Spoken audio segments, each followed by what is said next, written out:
take this opportunity to welcome MDG to Nairobi. Now I can be able to do that. Your Excellency, Honorable David Ochieng, who is the party leader of MDG, is a good friend of mine, and we've been talking. And what he said he means when he talks about mentoring young leadership. In 2013, David and I and a group of other MPs, they used to call us underage MPs, started something called Kenya Young Parliamentarians Association, which has grown. He was the Secretary General and I was the chairman. And through that, we've been able to see many more young leaders coming in from across the country. In fact, by the time we were finishing, we had 1,027 MCAs below 35 elected and 50 MPs. And so David Ochieng is a man who believes in nurturing leadership. And I want to tell you, my brother, you're at home. In Kenya Kwanza, what you stand for, what you believe in, the things we've debated and discussed over years, will find a home here. This coalition of Kenya Kwanza believes in equalization of opportunities for all Kenyans, regardless of tribe, regardless of ethnicity, religion, but equalization of opportunities and pesa mfukoni. What this country needs today is economic rejuvenation, which is what you believe in, I've discussed with you, which is what President-elect William Ruto in Kenya Kwanza is offering. So you'll find yourselves at home, feel at home. Karibuni Kenya Kwanza. And I'm grateful I've seen my colleague, City Senator. We used to call each other city senators in the Senate because we were only 3 of us. And I knew we'd end up together. Welcome, Senator Huta. Of course, my good friend Olago, we were together in the National Assembly. And all the members over here, Karibuni Kenya Kwanza.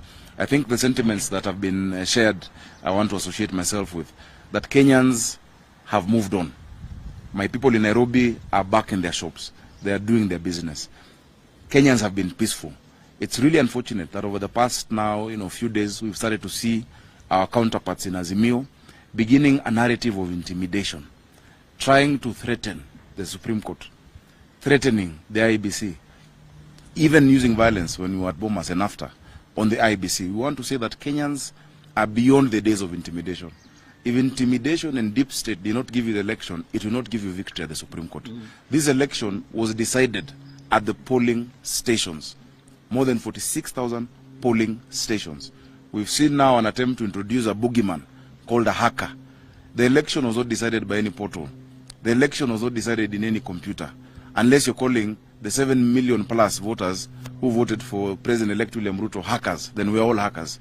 But that decision was made there.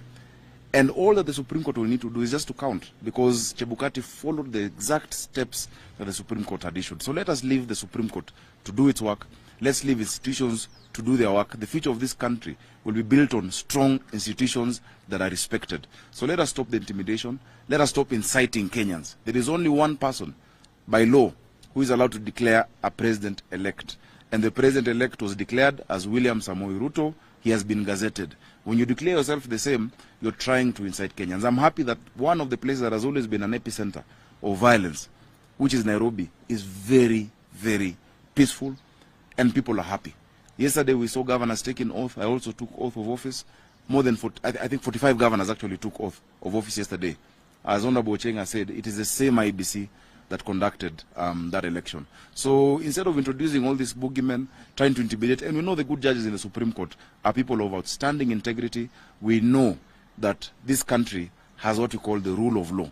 And the rule of law stands above the rule of man and the rule of intimidation. So please, whether it is the interior, people at the interior, and the politicians, let us stop inciting. Let us stop saying that by elections, or rather the suspended elections, must be, run by a certain individual. You cannot choose a referee and then choose the coach.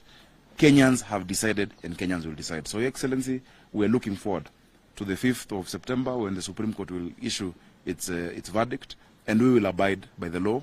Let Kenyans remain peaceful, and MDG, karibuni sana. Kenya Kwanza coalition, and I'm sure I have the permission of our party leader to say, is a coalition whose doors are open. We want to work with people from across the length and breadth of this country. Our doors are open, and karibuni sana. Thank you, Excellency. Thank you very much, the Governor of the great city of Nairobi. Where are the... Oh, bring them here.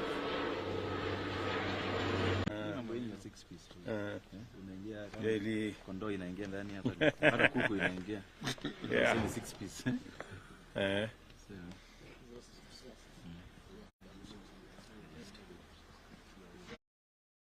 Are we good? Tuko sawa? Eh? Kinywa tuko sawa? Very good.